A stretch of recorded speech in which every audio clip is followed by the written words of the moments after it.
ઘણા લોકો ગર્વથી કહેતા હોય અમે ચા નથી પીતા, અમે તો કોફી પીએ છીએ. ગુજરાતીમાં એક કહાવત છે ને, બકરું કાઢતા ઊંટ પેસી ગયું. આ જ કહેવત ચા કરતા કોફીમાં સાબિત થાય છે, કારણ કે ચામાં જેટલા દૂષણો છે એના કરતા 1000 ગણા દૂષણો કોફીમાં છે.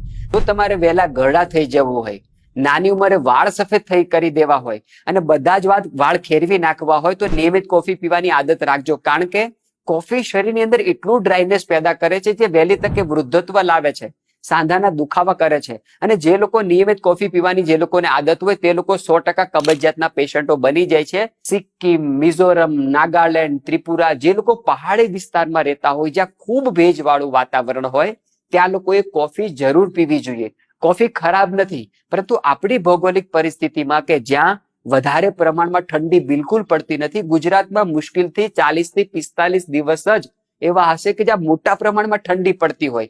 આટલી બધી ગરમ પ્રદેશમાં જયારે આપણે રહીએ છીએ, ત્યારે મેદાની પ્રદેશમાં આપણે રહીએ છીએ, ત્યારે ઓલરેડી વાતાવરણમાં એટલું ડ્રાયનેસ છે, ત્યારે બળતામાં ઘી નહીં, બળતામાં પેટ્રોલ હોમવાનું કામ કરે છે આ કોફી. હા, મનોરંજન માટે ક્યારેક ક્યારેક પી લેશો તો કશો જ વાંધો નથી, પરંતુ નિયમિત રૂપે જો તમને કોફી પીવાની આદત છે તો આ જ કોફી નાની ઉંમરે તમને ગરડા બનાવી દેશે.